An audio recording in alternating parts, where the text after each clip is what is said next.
देखिए बच्चों, आज जो हम डिस्कस करेंगे वो बहुत इम्पोर्टेंट हमारी यूनिट है, बहुत इम्पोर्टेंट यूनिट है, यूनिट नंबर 9, अर्धचालक तथा पीएन संधि डायोड।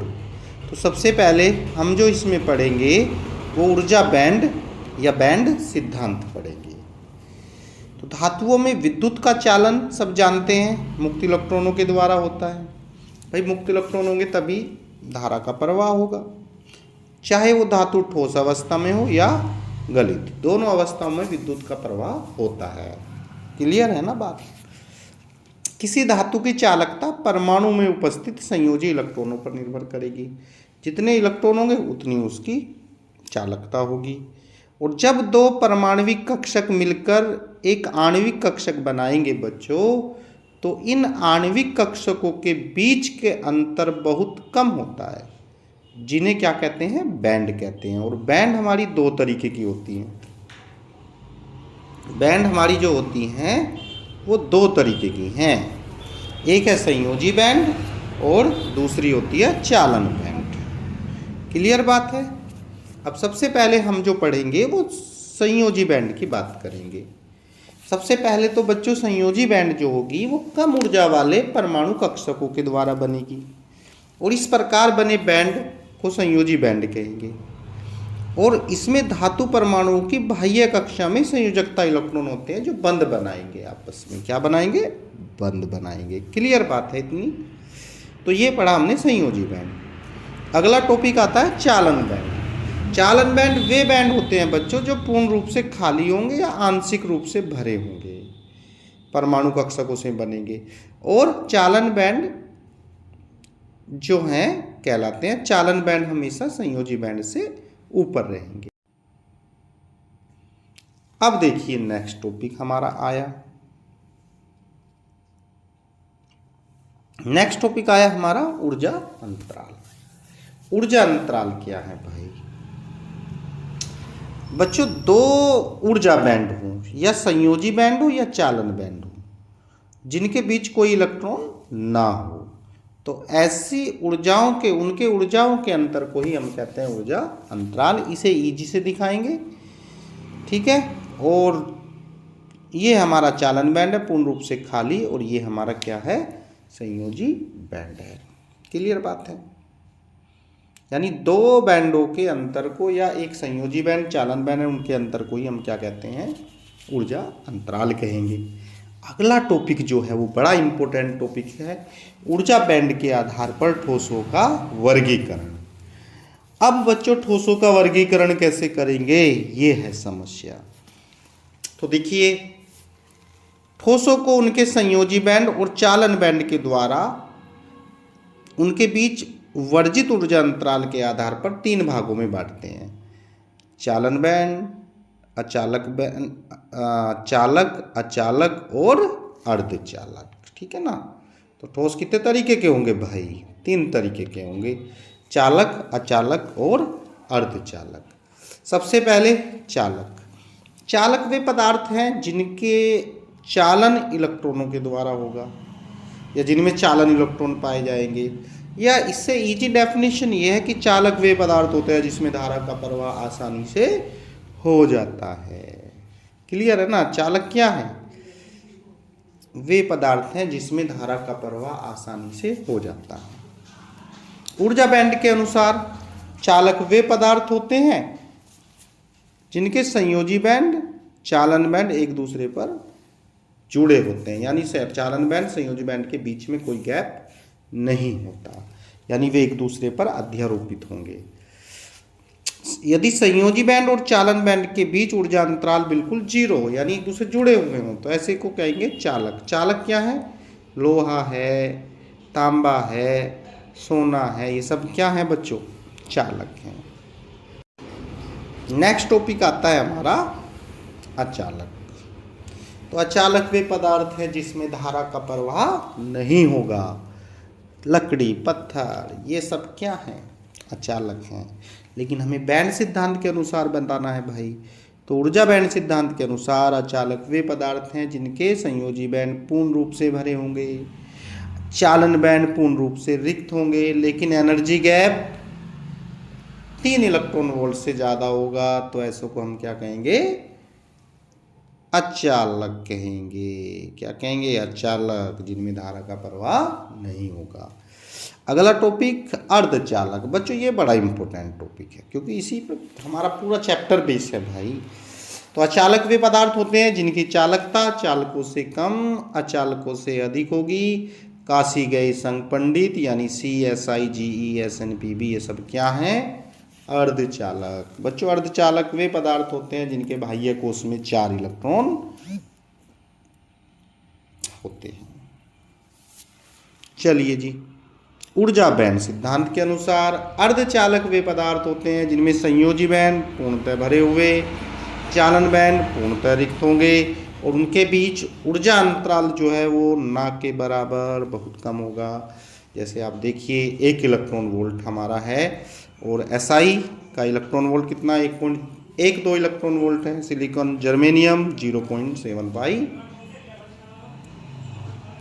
इलेक्ट्रॉन वोल्ट है। तो ये सब क्या हैं, ये सब हैं अर्धचालक। अर्धचालक वे हैं जिनके बीच में एनर्जी गैप ना के बराबर होता है। अब हम पढ़ेंगे बच्चों कि ये अर्धचालक जो हमारे हैं वो कितने तरीके के हैं भाई। तो अर्धचालक मुख्यतः 2 प्रकार के होते हैं, निज अर्धचालक, शुद्ध अर्धचालक और बाह्य अर्धचालक। 2 तरीके के अर्धचालक हैं।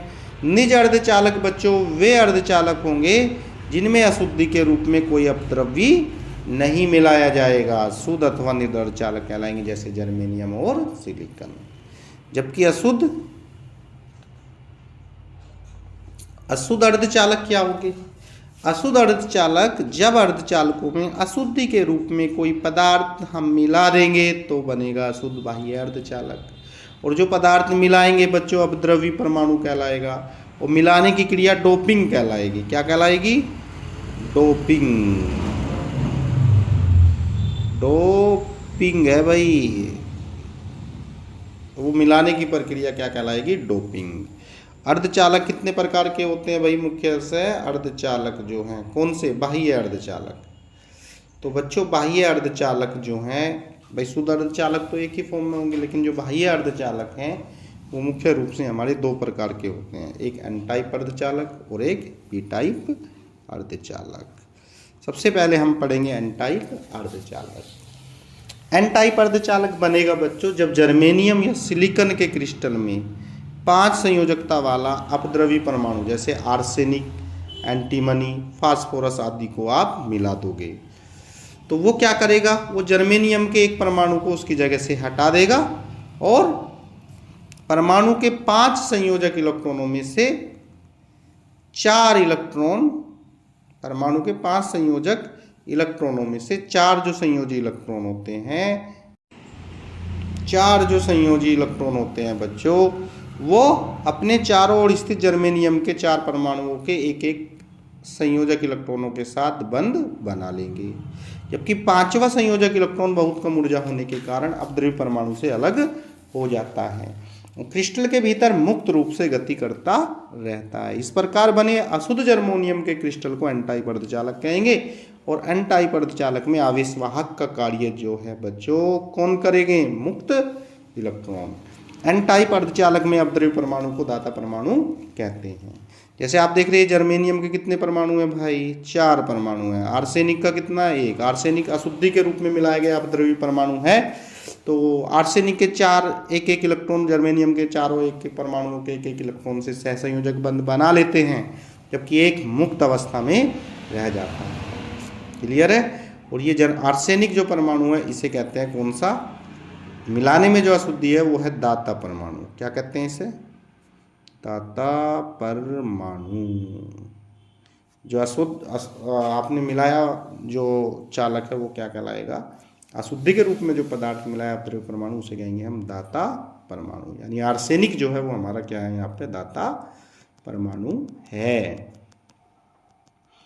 क्लियर बातें हैं। अब आया हमारा कौन सा टाइप, पी टाइप अर्धचालक। अब पी टाइप अर्धचालक बच्चों, पी टाइप अर्धचालक में क्या होगा, जब शुद्ध जर्मेनियम अथवा सिलिकॉन के अशुद्धि के रूप में 3 संयोजकता वाला तत्व मिलाएंगे।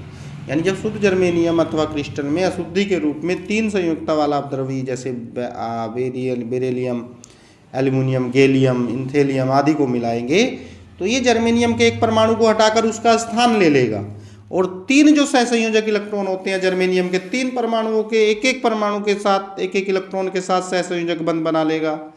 और जबकि जो हमारा जर्मेनियम का चौथा परमाणु है वो बंध ना ही बना पाएगा और इस वजह से वहाँ पे एक खाली जगह रह जाएगी, उस खाली जगह को हम कोटर कहेंगे। तो इस प्रकार बच्चों पी टाइप अर्धचालक में जो हमारे बनते हैं, पी टाइप अर्धचालक में हमारे कोटर बनते हैं और कोटर बनेंगे तो भाई यही इसमें आवेशवाहक का कार्य करते हैं और इसे कहते हैं हम दाता परमाणु, ग्राही परमाणु। ठीक है ना, जैसे यहाँ जर्मेनियम के 4 हैं, एल्युमिनियम के 3 हैं, 3 इलेक्ट्रॉन ने जर्मेनियम के 3 के साथ बना लिया, यहाँ पर क्या रहेगी, खाली जगह रहेगी। तो इस खाली जगह के स्थान पर कोटर कहेंगे और इसको ही हम क्या कहेंगे, ग्राही परमाणु। ग्राही परमाणु ये हमारा कहलाएगा। क्लियर बात है इतनी। जैसे यहाँ देखिए बच्चों ये दाता परमाणु है हमारा, एन टाइप अर्धचालक है, तो जितने इसमें मुक्त इलेक्ट्रॉन है उतने ही इसमें दाता आयन है। क्या है, दाता आयन। जितने यहाँ कोटर हैं उतने ही यहाँ पे आयन है, ग्राही आयन है। अब हमारा जो नया टॉपिक और इम्पोर्टेंट टॉपिक बच्चों है इस चैप्टर का, पीएन संधि डायोड। जब पी टाइप अर्धचालक तथा एन टाइप अर्धचालक को आपस में जोड़ेंगे तो इस प्रकार बनी संधि को पीएन संधि डायोड कहेंगे। क्या कहेंगे भाई, पीएन संधि डायोड। जैसे कि ये पी है हमारा, ये एन टाइप अर्धचालक है, यहाँ मुक्त इलेक्ट्रॉन है, ये कोटर है, इसे ग्राही आयन कहेंगे, इसे दाता आयन कहेंगे। यानी जब पी और एन संधि डायोड को आपस में मिला देंगे तो बनेगा पीएन संधि डायोड। क्या बनेगा जी, पीएन संधि डायोड बनेगा। पीएन संधि डायोड के पी क्रिस्टल में बहुसंख्यक कोटर होते हैं और उतने ही ग्राही आयन होंगे। एन क्रिस्टल में आवेशवाहक इलेक्ट्रॉन होते हैं और उतने ही दाता आयन होंगे। इनके बीच जो परत बनती है अवक्षीय परत, जिसमें कोई आयन नहीं उपस्थित होता, उसे कहेंगे हम अवक्षीय परत। और इसके सिरे पर जो वोल्टेज उत्पन्न होगा बच्चों, उसे क्या कहेंगे हम, विभव प्राचीर कहेंगे। और पीएन संधि डायोड को हम पीएन संधि डायोड दो प्रकार से यूज में आती है बैटरी से। पीएन संधि डायोड अग्रदिशिक यानी अग्र अभिनत अवस्था में, और पीएन संधि डायोड जो है उत्क्रम अभिनत की अवस्था में। तो आज जो हम पढ़ेंगे वो पढ़ेंगे पीएन संधि डायोड अग्र अभिनत की अवस्था में।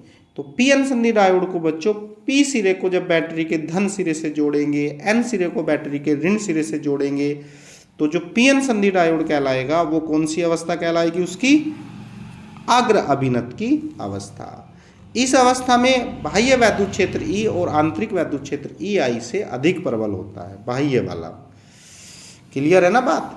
अतः पी क्रिस्टल में उपस्थित कोटर एन की ओर प्रवाहित होने लगते हैं और एन क्रिस्टल में उपस्थित ई की ओर, धन सिरे की ओर प्रवाहित होने लगते हैं और पीएन संधि डायोड में धारा का प्रवाह हो जाता है।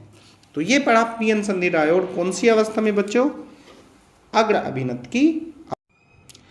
अब हम पढ़ेंगे पीएन संधि डायोड उत्क्रम अभिनत की अवस्था में। बिल्कुल इजी है। जब पीएन संधि डायोड के पी क्रिस्टल को बैटरी के ऋण सिरे से जोड़ेंगे, देखिए यहाँ किससे जोड़ दिया, ऋण सिरे से, और एन सिरे को बैटरी के धन सिरे से जोड़ेंगे, तो पीएन संधि डायोड उत्क्रम अभिनत की अवस्था में कहलाएगी। इन दोनों में ई और आंतरिक वैद्युत क्षेत्र, बाह्य वैद्युत क्षेत्र दोनों एक ही दिशा में होता है।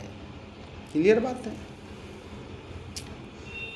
पी क्रिस्टल में उपस्थित कोटर ऋण सिरे की ओर और एन क्रिस्टल में उपस्थित मुक्त इलेक्ट्रॉन धन सिरे की ओर गति करने लगते हैं। इस प्रकार पीएन संधि डायोड में आवेशवाहक की कमी हो जाती है। अतः पीएन संधि डायोड में पीएन संधि डायोड के धारा प्रवाह नहीं होती। उत्क्रम अवस्था में पीएन संधि डायोड में धारा प्रवाहित नहीं होगी। अतः पीएन संधि डायोड को उत्क्रम अभिनत की अवस्था में एक प्रतिरोध की तरह काम में लाया जाता है। अब बच्चों आता है बड़ा इंपॉर्टेंट टॉपिक हमारा है, बड़ा इंपॉर्टेंट टॉपिक है पीएन संधि डायोड अर्ध तरंग दिष्टकारी के रूप में। और इसमें बच्चों आपको एक बात का ध्यान रखना है, और वो बात क्या है, वो ये है कि जो पीएन संधि डायोड है वो अर्ध